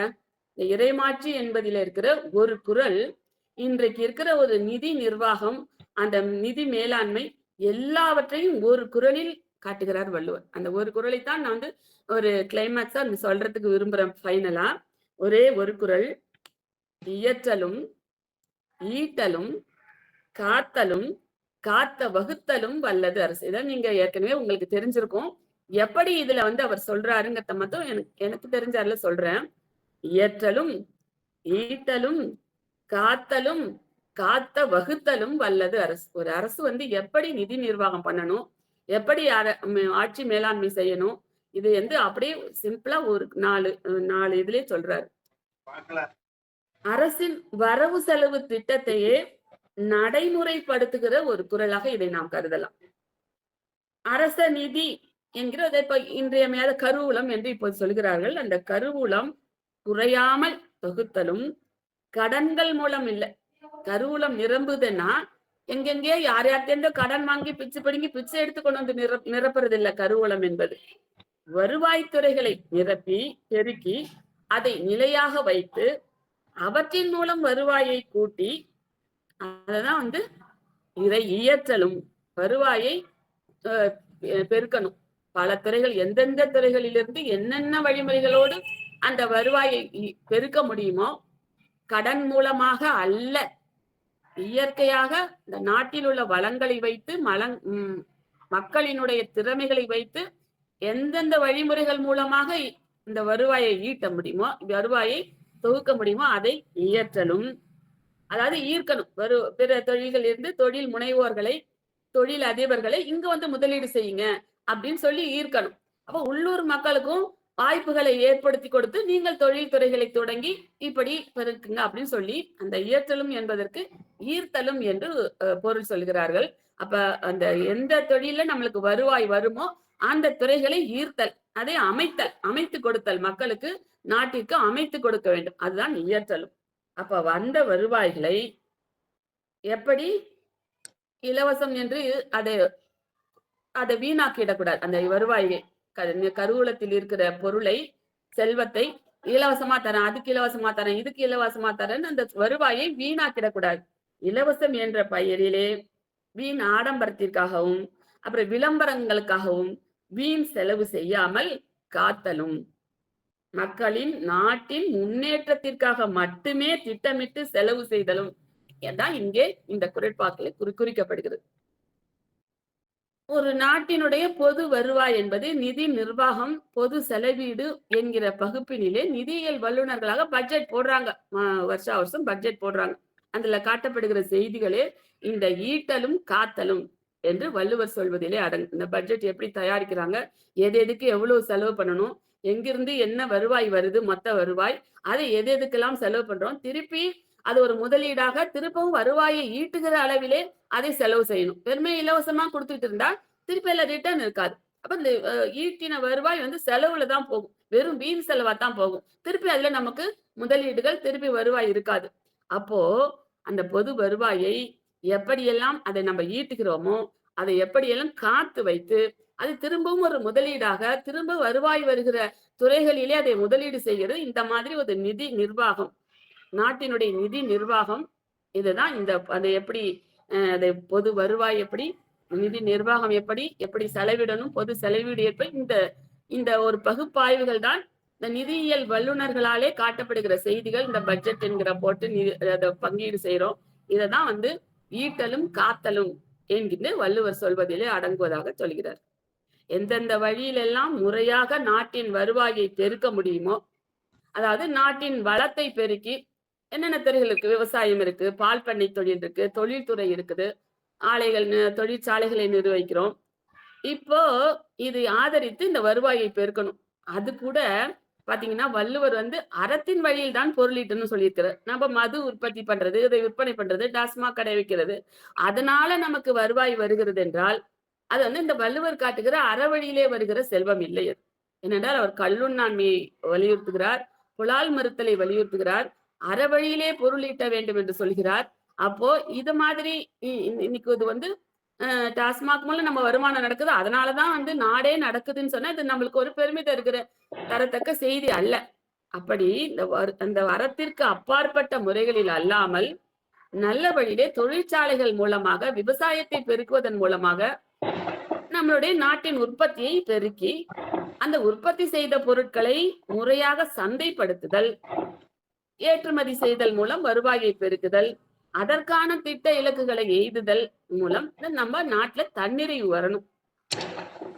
அப்ப அது வந்து அதற்கு என்னன்னா அழியாது காத்தல், நம்ம உற்பத்தி செய்த பொருட்களை அழியாது காத்தல். இப்ப விளைந்த நெல் மூட்டைகளை எல்லாம் மழையில நனைய விட்டு அதை முளைக்க விட்டு அப்படியெல்லாம் பாழாக்குகிறோம்.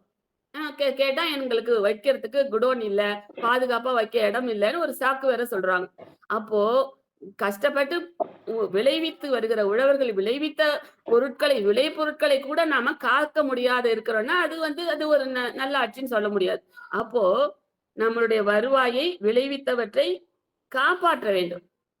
நிலையாக காப்பாற்ற வேண்டும். அப்படி காத்தவற்றை முறையாக பங்கீடு செய்து, வளர்ச்சி திட்டங்களுக்கு பங்கீடு செய்து, முதலீடு செய்வது எல்லாமும் இந்த திறம்பட்ட ஒரு நிதி நிர்வாகத்திலே அடங்கும்.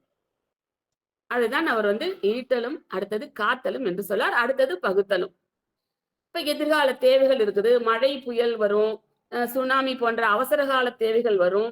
அதையும் கருத்தில் கொண்டு நாட்டின் வளங்களை அரசாட்சியில் உள்ளவர்களே சுரண்டி தங்களுடைய தலைமுறைக்கும் சொத்து சேர்க்காத வகையிலே அதை பாதுகாத்து அரசு கருவூலத்தை காலி செய்து கடன் சுமையை ஏற்றாமல் எவ்வளவு இருக்கு பாருங்க. இதுல அந்த ஈட்டலும் காத்தலும் என்பதுல எப்படி எப்படியெல்லாம் செய்யக்கூடாது என்பதும் அதிலே அடங்குகிறது.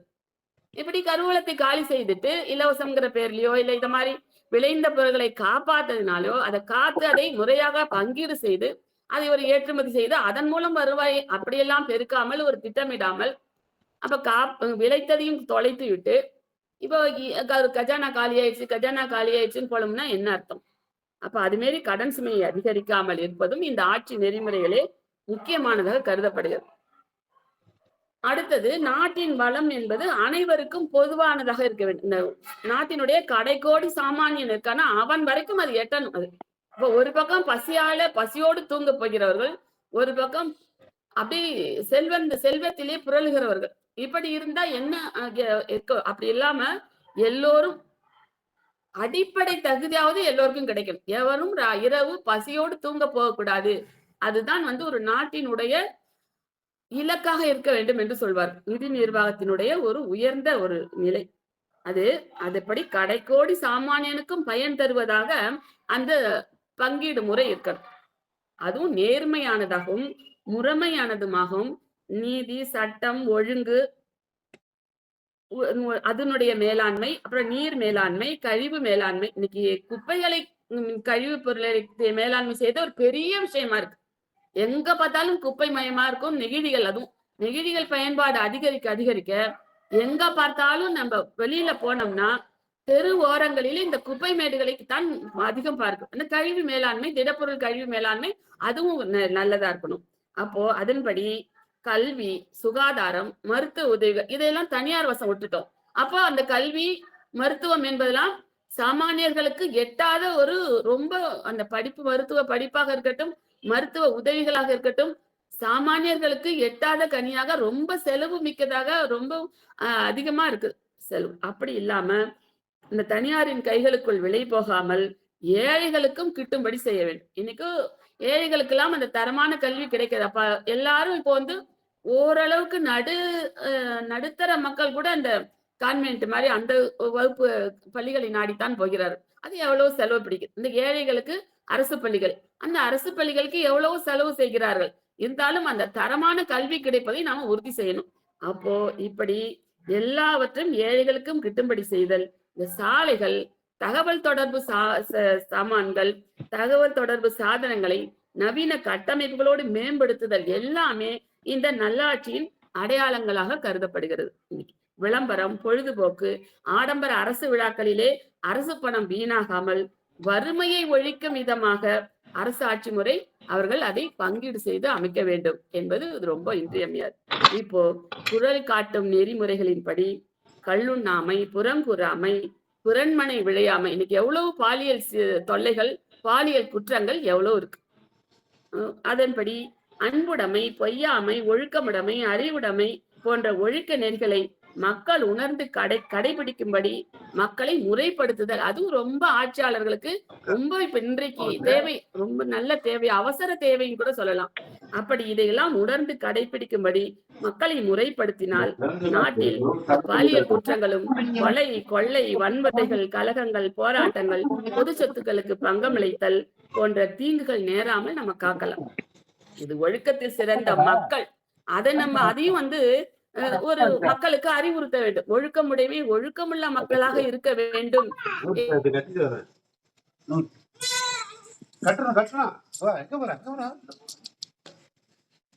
என்று தாங்களே இந்த ஒழுக்க நெறியை கடைபிடித்தல். எத்தனையோ நீதி நூல்கள், அறநூல்கள், திருக்குறள் உள்ளிட்ட நூல்கள் நம்ம கிட்ட இருக்கு.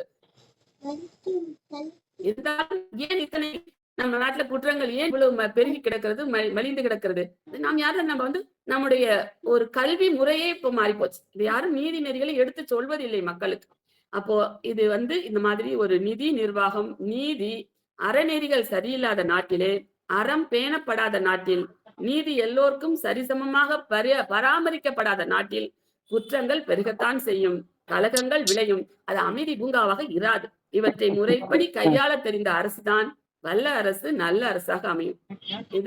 இதுதான் வந்து இந்த குறட்பாக்களிலிருந்து நான் தெரிந்து கொண்ட செய்திகளை உங்களுக்கு சொன்னேன். முடிவாக தரிசு நிலங்களை விளைநிலங்களாக்குதலும், விளைநிலங்களையும் நீர்நிலைகளையும் வீட்டு மனைகளாக பட்டா போடாமல் கனிம வளங்களை வருவாய்க்குரிய வாயில்களாக நிறுவுதலும், அதாவது அந்த வளங்களை நம்முடைய வருவாய்க்கு ஏற்ற ஒரு வாய்ப்புகளாக மாற்றிக்கொள்ளுதலும், லஞ்சம், ஊழல் இவை அரசனை அரிக்கும் கரையான் புற்றுகளாக மாறுவதை தடித்தலும், குடிமக்களை வருத்தா வகையில் வரி விதித்தலும், எல்லாவற்றிற்கும் மேலாக குடிமகன்களாக தலையாட் பொம்மைகளாக மாற்றாம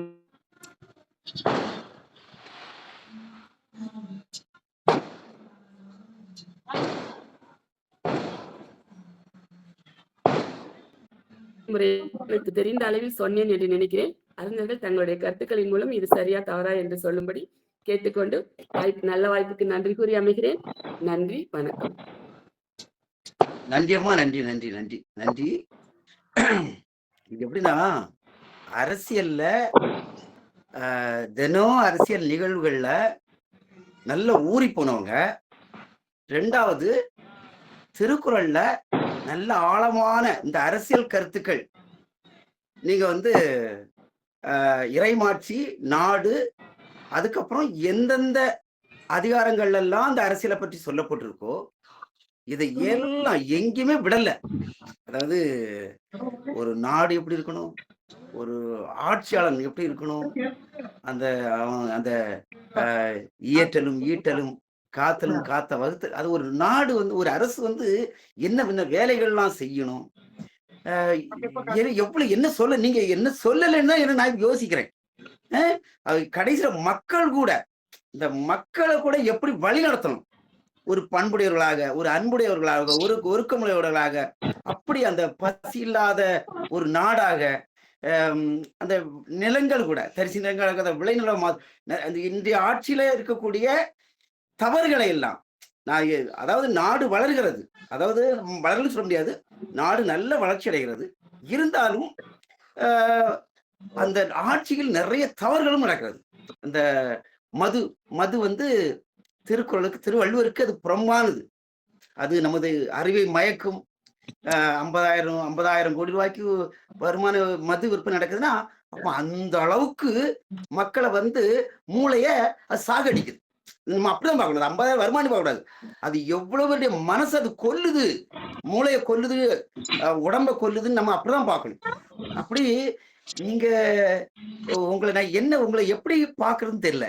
நீங்க வந்து ஆன்மீக பேச்சாளரா, இல்ல சங்க இலக்கிய நூல்கள் பேச்சாளரா, இல்ல திருக்குறள்ல இவ்வளவு ஆழமா, நான் எனக்கே கேட்க ரொம்ப ஆச்சரியமா இருந்தது. ஆட்சியா தினம் அரசியலை கவனிக்கிறவங்களால மட்டும்தான் இது இதையும் தொடர்படுத்தி பேச முடியும். ஒண்ணு உங்க தனிப்பட்ட பொருளெல்லாம் பார்க்கும்போது 60 வயசுக்கு மேல இத என்ன சொல்லுவாங்கன்னா, நான் புக்கு எல்லாம் படிப்பேன், ஆங்கில புத்தகங்கள்லாம் படிப்பேன். அதுல setback is a setup for கம்பேக்ட்னு சொல்லுவாங்க.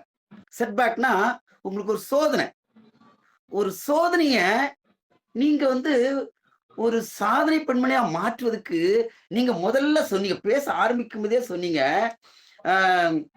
எனக்கு இந்த சூழ்நிலைய இப்படி நான் நல்ல மாதிரி மாத்துறதே எனக்கு இறைவன் கொடுத்த வரன்னு சொன்னீங்க. இது எத்தனை பேர் இதை சொல்ல முடியும்? எனக்கு இந்த வார்த்தையை என்னால ஏத்துக்கவே முடியல. அப்படி இருந்தது இந்த சூழ்நிலை. மகள் திருமணத்திற்கு பிறகு கணவன் இறப்பு, ஒரு நோய்பட்டவங்க அந்த நேரம், அதுக்கப்புறம் அவங்க எழுந்திருப்பாங்கன்னா கனவுல கூட காண முடியாது. நீங்க அப்படி ஒரு சூழ்நிலைய, எனக்கு இப்படி ஒரு சூழ்நிலை எனக்கு இப்படி எழும்பி வர்றதுக்கு கடவுள் கொடுத்த எனக்கு, ஐயோ, உங்க மாதிரி மனம் வந்து மன உறுதி, வைராக்கியம் இடிஞ்சு போகாம மீண்டெழுந்து தனிமையை வந்து இத்தனைக்கும் சாதகமா நீங்க மாத்துனீங்களே, அது நான் நிறைய பேசக்கூடாது. எனக்கு இருந்தாலும் மனசுல வந்து நீங்க பேசுனது இதெல்லாம் முதலாவது உங்க தனிப்பட்ட வாழ்க்கையில சொல்லும்போதே, "எப்பா இப்படி ஒரு சாதனை பெண்மணியா? எவ்வளவு பேரால இப்படி எழும்பி வர முடியும்?" அப்படின்னு தோணுச்சுது. 2வது நீங்க திருக்குறள்லாம் சொல்லி, இந்திய நடப்புகளெல்லாம் சொல்லி, அப்படி ஒண்ணொண்ணு சேர்த்து சொல்லும்போது, ஏன்டா நம்மளும் தான் நிறைய டெய்லி பேப்பர் படிக்கிறோம். நானும் தான் நிறைய இந்த அரசியல் நிகழ்ச்சிகள்லாம் கேட்பேன். அ இந்தியால அதாவது அ வள்ளுவரே அந்த படை, குடி, கூழ், அமைச்சு, நட்பு, அரண் இந்த 6 தான் முதல்ல வச்சிருப்பாரு. படை நீங்க சொல்லும்போது எனக்கு எவ்ளோ ஆச்சரியமா இருந்தது. வள்ளுவரே படைய தான் முதலா சொல்றாரு. இன்னைக்கு டிஃபென்ஸ் பட்ஜெட் தான் இன்னைக்கு இந்தியாவிலேயே பெரிய பட்ஜெட்டு. அ என்ன என்ன இதுல அரசியல் அனுபவம், நாலேட்ஜ் இருக்கிறவங்களால மட்டும் தான் திருக்குறளை இப்படி ஒற்றுமைப்படுத்தி பேச முடியும். உண்மையிலேயே அ ரொம்ப சிறப்பு. நான் பின்னோட்டம் எனக்கு நிறைய தான். இருந்தாலும் இப்போ எவாஞ்சலி மனோகரன் ஐயா, அ குழந்தைசாமி ஐயா எல்லாருமே நிறைய கருத்துக்கள் சொல்லியிருக்கிறாங்க. ஐயா மனோகரன் ஐயா அவர்களை பின்னோட்ட கருத்துக்கள் சொல்ல அன்புடன் அழைக்கின்றேன். வாங்க ஐயா.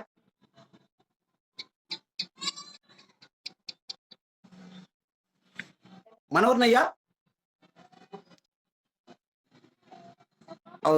அடுத்த குழந்தைசாமி ஐயா உங்களுடைய கருத்துக்களை பின்னோட்ட கருத்துக்களை சொல்லுங்க ஐயா. வணக்கம். இந்த சீரிய அவையை வணங்கி பெருமை கொள்கிறேன். செல்வனையா அவர்களும் அவர்களுக்கு முன்னால் சிறப்புரையாற்றிய ஐயை அவர்களும் மற்றும் அருமையான கருத்துக்களை இந்த அவையிலே எடுத்துரைத்தார்கள். அவர்களை பாராட்டி நன்றி கூறி மகிழ்கிறேன். இப்ப திருக்குறள்லைங்க மொழிபெயர்ப்பு சிக்கல்கள்னு எங்களுக்கு ஒரு பாடம் உண்டு. திருக்குறளை பிற மொழிகளில மொழிபெயர்க்கிறோம், குறிப்பா ஆங்கிலத்துல. இப்ப இந்திய மொழிகளில் மொழிபெயர்க்கும் போது சிக்கல் குறைவு, ஆங்கிலத்துல குறைக்கும் போது அங்க அறத்துப்பால், பொருட்பால், காமத்துப்பால் இந்த 3க்கு என்ன தலைப்பு கொடுக்கிறது? அப்ப இந்த 25 ஆண்டுகளுக்கு முன்னால தமிழ் பல்கலைக்கழக மொழிபெயர்ப்பு துறை ஒரு பெரிய கருத்தரங்கை நடத்தினார்கள். அதுல என்னையும் பேச்சாளராக அழைத்திருந்தார்கள். நான் சொன்னேன், இப்ப நான் சொல்றது எதுக்குன்னா உங்களுடைய கருத்துக்களை நான் எதிர்பார்க்கிறேன். ஐயை சொன்ன மாதிரி நான் சொல்வது சரியா என்று சொல்வதற்கு இங்கு உள்ளவர்கள் அறிவார்ந்த சான்றோர்கள் என்பதனால் நான் கேட்டுக்கொள்கிறேன். அறத்துப்பால நான் என்ன சொல்லணும்னா இண்டிவிஜுவல் மொராலிட்டி. இந்த தலைப்பு ஒட்டி தான் வர்றேங்க, நான் தலைப்புக்கு வெளியில போல. இண்டிவிஜுவல் மொராலிட்டி ஆங்கிலத்துல மொழிபெயர்க்கும் போது இதை மலையாளத்திலேயோ தெலுங்கு கன்னடத்துல எளிமையா மொழிபெயர்க்க முடியுது, என்ன சமஸ்கிருதத்துல இந்தியத்துல கூட. ஏன்னா அவங்க நம்ம பண்பாட்டு மொழிகள், இந்திய பாரத பண்பாட்டை சேர்ந்த மொழிகள். பொருட்பால சிவிக்ஸ்ன்னு சொல்லணும்னு நான் சொன்னேங்க. ஆனா இதுவரை வந்திருக்கக்கூடிய பெரும்பாலான திருக்குறள் மொழிபெயர்ப்பு நூல்ல பாத்தீங்கன்னா வெல்த்னு போட்டிருப்பாங்க. வெல்த். ஐயா செல்வம் ஐயா கூட சில ஆங்கில மேற்கோள்களை அருமையாக காட்டினார்கள். அப்ப அது பொருத்தம் இல்லாதது என்று எனக்கு தோன்றுகிறது. ஏன்னா திருக்குறளை பொருண்மையியல் நோக்குல, தொடர்பொருண்மை, சொற்பொருண்மை நோக்குல பார்க்கின்ற பொழுது அங்கு ஐயை அவர்கள், பானுமதி ஐயா அவர்கள் சொன்னது பாரு, அது அரசியல் அறிவியலை பேசுகிறது. அது ஒரு அறிவியல் நோக்கு. திருக்குறள்ல இருக்கக்கூடிய அறிவியல் நோக்கு எல்லாத்துக்கும் இருக்குங்க, அரசியலுக்கு இருக்கு. அரசியல் என்பதை திருவள்ளுவர் 8 வகையாக பிரித்து கொண்டார். நான் உரையாசிரியர்கள் இருந்தா எடுத்துக்கிட்டேங்க, ஆனா சொன்ன நேரம் ஆயிடும், அதனால நான் சுருக்கமா சொல்றேன். 8 வகையாக பிரித்து கொண்டார். முதல்ல என்ன சொல்றாருன்னா இறை. இறை. இப்ப இந்த சொல்லு கூட கோவில் என்கிற சொல்ல சேர்த்து பார்த்தோம்னா தெரிஞ்சிடும். சிலப்பதிகாரத்துல கண்ணகி சீற்றத்துடன் தன்னுடைய கணவன் கொலையுண்டான், அரசனால் கொலை செய்யப்பட்டான் என்று கேட்டு சீறி அங்கு செல்கிறாள் அரண்மனை வாயிலுக்கு. அப்ப வாயில் கோயில் காட்ட என்று ஒரு அடியே அற்புதமான ஒரு சொல்லை இளங்கோவடிகள் அந்த நாடக காப்பியத்துல புகுத்தி இருக்கிறார். வாயில் உங்களுக்கு தெரியும், என்ட்ரன்ஸ், முன் முற்றம். அங்கதான் கண்ணகி நிற்கிறார். அரசங்கிட்ட போய் இப்படி ஒரு காளி மாதிரி ஒரு அம்மா வந்திருக்கிறாங்க, தலை முடியாம அப்படியே நிக்கிறாங்க, அழுகுறாங்க, புலம்புறாங்க, சீரறாங்க அப்படின்னு அந்த உடல் மெய்ப்பாடுகளை எல்லாம் சொன்ன போது அவன் வர சொல்ல அவன் இப்படி சொல்றான் பாருங்க. வாயில் அந்த வாயிற்காவலன் அங்க வந்து முன்முற்றத்துக்கு வந்து கோயில் காட்ட. கோயில் என்றால் இந்த இடத்துல அரசன் வீற்றிருக்கக்கூடிய அந்த அரண்மனை, அந்த நீதிமன்றம், வழக்காடு மன்றம், அதுக்கு தாங்க கோயில்னு பேரு. பின்னாடி அரசாட்சி சீரழிஞ்ச போது, அரசர்கள் மீது மக்களுக்கு இருந்த மதிப்பு குறைந்த போது அது கோயில்ங்கிறது இறைவனுக்கு போயிடுச்சுங்க. ஆக இறை என்பது நம்ம திருக்குறளை பொறுத்த வரைக்கும் ஐயை சொன்ன மாதிரி நல்ல அரசாட்சி செய்கின்ற செங்கோல் அரசன். இப்போ ஒரு திருக்குறளை மட்டும் நாம இது கூட ஒப்பிட்டு பார்க்கலாம். ஐயை குறிப்பா சொன்னாங்க. உதாரணத்துக்குங்க 563வது 563வது இதுவும் அரசியல் சார்ந்ததான் இருக்கிற ஒரு குறள். இதில் இருக்கிற சொல்லாட்சி திருவள்ளுவர் ஏற்படுத்தி கொண்ட சொல்லாட்சி. திருவள்ளுவருக்கு முன்னாடி இப்படி ஒரு சொல்லாட்சி நம்ம பார்க்க முடியலைங்க. இவர் ஏற்படுத்தி கொண்டார். வெறுவந்த செய்து ஒழுகும் வெங்கோலன் ஆயின் ஒருவந்தம் ஒல்லை கெடும். இங்க இந்த வெறுவந்த ஒருவந்தம் ஆகிய இரண்டு சொற்களும் கூர்ந்து நோக்கத்தக்கன. எப்படி சொல்லிட்டாருங்க? செங்கோல் என்பதற்கு எதிர் சொல்லாக வெங்கோல் என்கிற சொல்ல கொண்டு வச்சுட்டாரு பாருங்க. செங்கோல் அரசன். இதே சிலப்பதிகாரத்துல நீங்க ஒப்பிட்டு பார்த்தா என்ன நல்லா தெரியும். செங்கோல் நல்ல ஆட்சி, நேர்மையான ஆட்சி. ஐயை சொன்ன மாதிரி மக்களை மையமிட்ட ஆட்சி. அதுக்குதான் மக்களாட்சின்னு சொல்றோம்.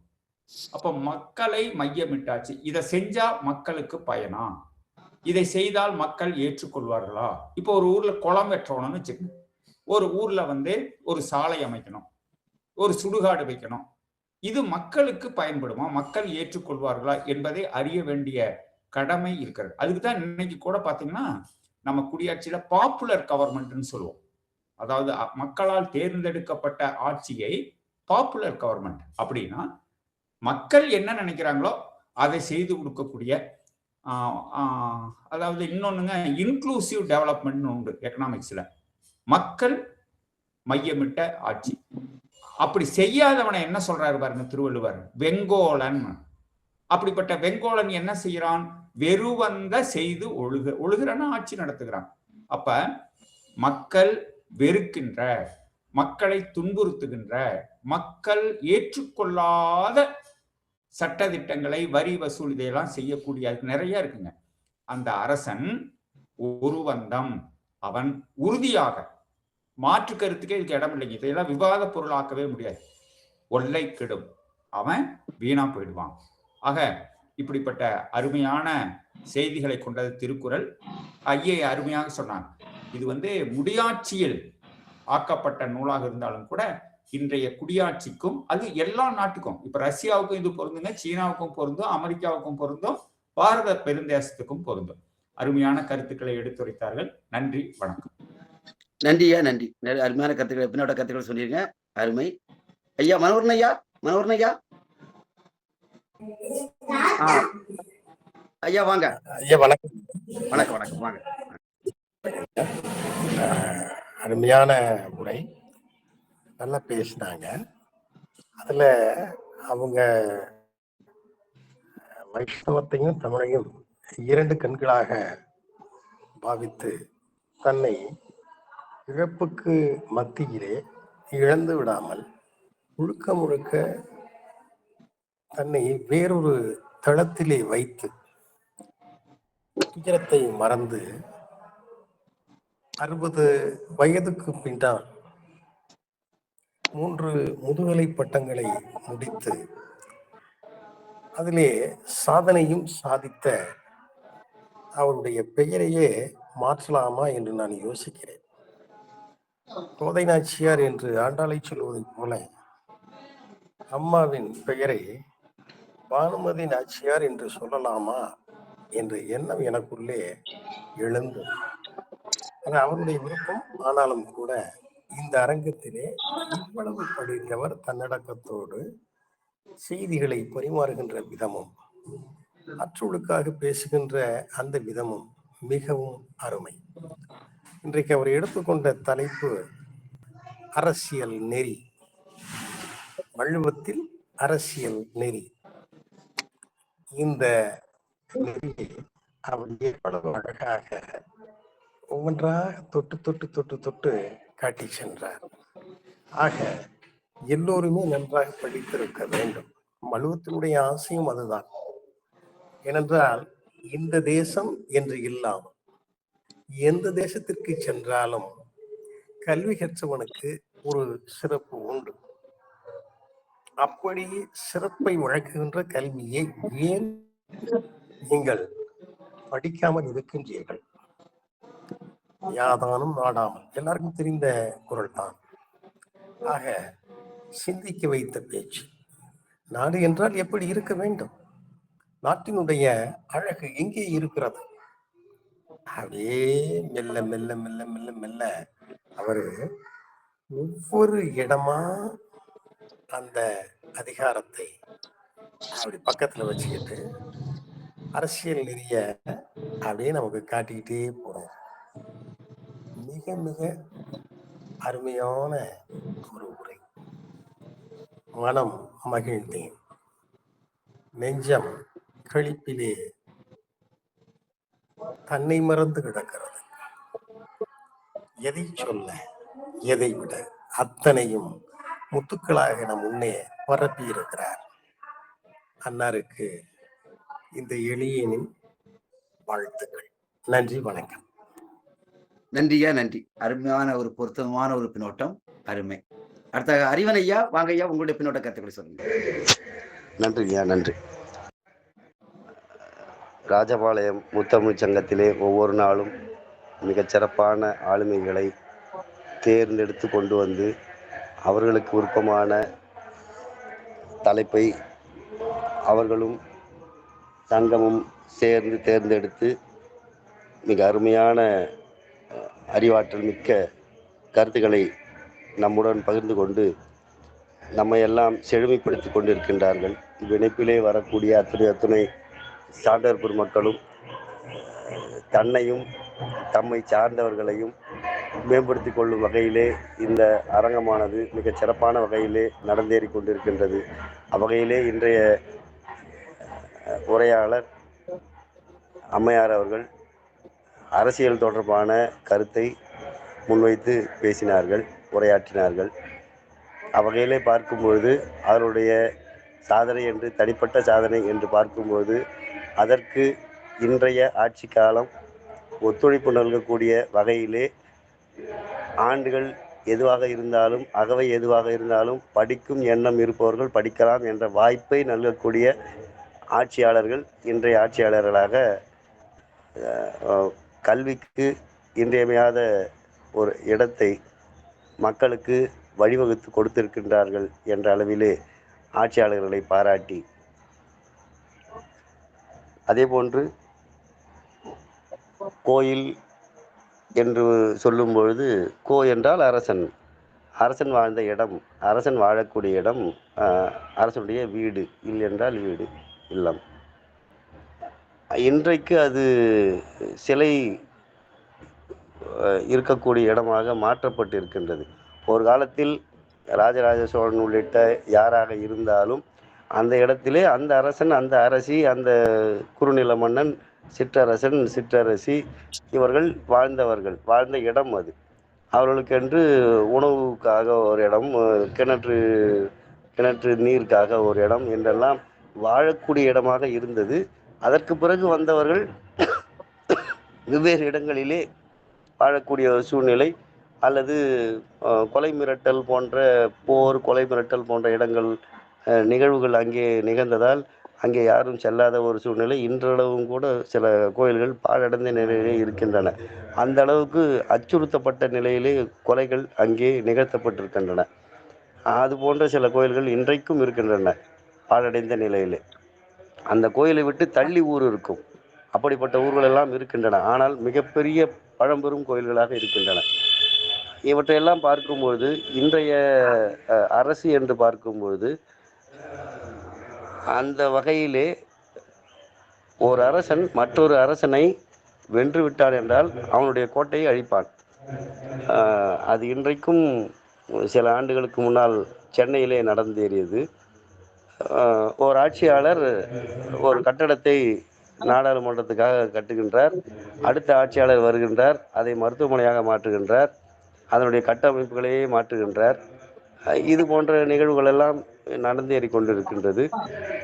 அடுத்து மீண்டும் அவரே வருகின்றார், அந்த கட்டடத்தை கட்டியவரே வருகின்றார். சரி, இது மக்களுக்காக இருக்கின்றது, இருந்து போகட்டும் என்ற ஒரு நல்லெண்ணத்திலே அதை அப்படியே தொடர்ந்து ஏற்றுக்கொள்கின்றார்கள். இப்படிப்பட்ட ஆட்சி மாற்றங்கள் நடந்தேறிக் கொண்டிருந்தாலும் மக்களுக்கான தேவைகளை, மக்களின் முன்னேற்றத்துக்கான தேவைகளை ஒவ்வொரு ஆட்சியாளர்களும் இன்றைய காலத்திலே அவர்களால் இயன்ற அளவு செய்து கொண்டுதான் இருக்கின்றார்கள்.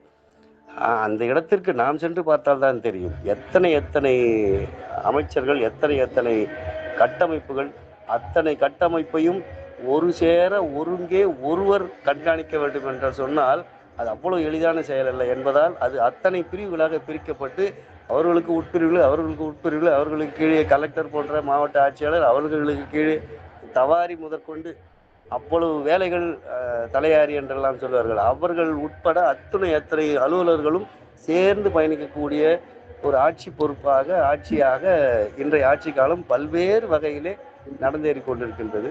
மிகப்பெரிய கட்டமைப்பு, எண்ணுதற்கு எட்டா மிகப்பெரிய கட்டமைப்பு. அந்த கட்டமைப்பை பற்றி வீட்டில் இருந்து கொண்டு நாம் பேசுவதற்கு எந்த அளவுக்கு நமக்கு தெரியும் என்று எனக்கு தெரியவில்லை. என்றாலும் இன்றைய அரசியல் தொடர்பான கருத்துக்கள் மக்களுக்கு தேவையான அளவிலே எந்த ஆட்சியாளர் வந்தாலும், இந்த ஆட்சி அந்த ஆட்சி என்று சொல்லவில்லை, எந்த ஆட்சியாளர் வந்தாலும் அவர்களுக்கு தெரிந்த அளவிலே மக்களுக்கு தேவையானவற்றை கட்டாயமாக மக்களுக்கு செய்கின்றார்கள். அதில் இலவசம் என்று வேண்டாம் என்று அம்மா அவர்கள் குறிப்பிட்டிருந்தார்கள். அப்படி இலவயத்தை ஒதுக்க வேண்டும், இலவயத்தை நிறுத்த வேண்டும் என்று சொன்னால் கோயிலிலே யானை பிச்சை எடுப்பதை நிறுத்த வேண்டும். பித்தளை தட்டிலே காணிக்கை என்ற பெயரிலும் தட்சணை என்ற பெயரிலும் மக்கள் இன்றைக்கு எதையோ செய்து விட்டு வருகின்றார்கள். சில்லறை காசையும் ஐயா, நம்ம ரொம்ப இதுக்குள்ள போக வேண்டாம் ஐயா, ரொம்ப டீப்பா இதுக்குள்ள போக வேண்டாம்.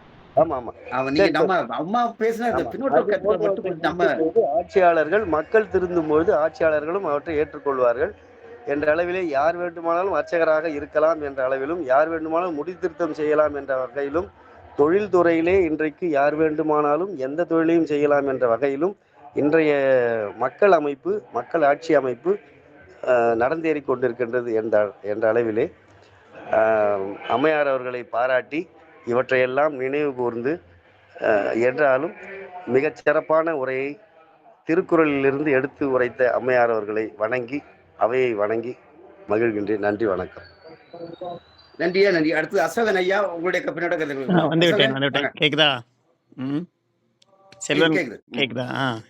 இன்றைக்கு ராஜபாளையம் முத்தமிழ் சங்கம் பல்சுவை விருந்து என்று சொல்லக்கூடிய அளவிற்கு 55வது நாள் மிக சிறப்புடன் சென்று கொண்டிருக்கிறது.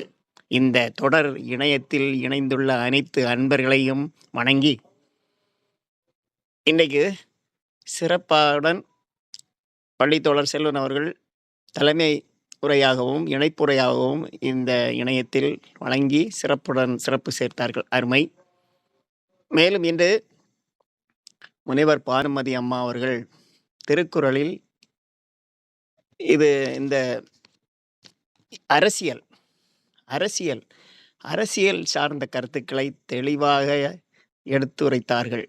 ஒரு அரசர் எப்படி இருக்க வேண்டும், அவருடைய தகுதி என்ன, சிறந்த ஆளுமையெல்லாம் கூறினார்கள். அவருடைய ஆட்சி, அதாவது அவர் எப்படி இருக்க வேண்டும், நல்ல ஆட்சி செய்வதாக இருக்கணும், அதாவது எளியவராக இருக்க வேண்டும், கடுஞ்சொல் கூறாதவராக இருக்க வேண்டும். அந்த மாதிரி நல்ல சிறப்புடன் கூறியிருந்தார்கள். ஆட்சி செய்வதை பற்றி எப்படி, நல்ல ஆட்சி தான் நான் இறைவனுக்கு ஒப்பவான், அந்த மாதிரி கொடுத்துருந்தாங்க. வான் நோக்கி என்ற குரலிலிருந்தும் கருத்துக்கள் கொடுத்துருந்தாங்க. சிறப்பாக இந்த பதிவிற்கு, இந்த நிகழ்ச்சிக்கு தொகுத்து அருமையாக வழங்கியிருந்தார்கள். அவர்கள் அரசியல் பற்றி அதிகமாக தெரிந்த ஒரு ஆளுமை என்றே பானுமதி அம்மாவை கூறலாம். அந்த அளவிற்கு அரசியலை ஆராய்ந்து இன்றைய காலகட்டத்திற்கு வந்தாங்க. அந்த திட்ட மேலாண்மை கொடுத்துருந்தாங்க. அதில் கழிவு மேலாண்மை, நெகிழி பொருட்களின் திரும்ப மது, அதனால் அதிகரிக்கக்கூடிய தீங்கான விளைவுகள் இதெல்லாம் எடுத்து கூறினார்கள். சிறப்பாக சென்றது. மேலும் இறுதியில் இயற்றலும் ஈட்டலும் காத்தலும் காத்த வகுத்தலும் இதற்கு ஒரு சூப்பரான அருமையான குறிப்புகளை கையாண்டு நமது அவைக்கு பெருமை சேர்த்தார்கள். நன்றி. மேலும் சிறப்புடன் அவர்களுடைய உரையை கேட்க ஆர்வமாக இருக்கிறேன். அம்மா நன்றி. அருமை அம்மா. நன்றி. வணக்கம். நன்றி. போதுமா? சரி, நன்றி. நன்றி அசோகன். நன்றி. அருமையான பின்னோட்டம் இருந்தீங்க. இன்னைக்கு சரஸ்வதி அம்மா வந்து அம்மாவுடைய உரையை கேட்க உங்களுக்கு முடியல. இன்னைக்கு பானுமதி அம்மா வந்து ரொம்ப ஒரு சிறப்பான ஒரு ஆய்வுரை கொடுத்தாங்க. கேட்க அப்படி ஒரு சிறப்பான ஒரு ஆய்வுரை. அசோகன் வந்து இத ரெக்கார்ட் பண்ணிக்கிறியா அசோகன்? ஆமா ரெக்கார்ட் பண்ணிட்டேன். 1 மணி நேரம் 10 நிமிடம் 15 நிமிடம் ரெக்கார்ட் ஆயிட்டு.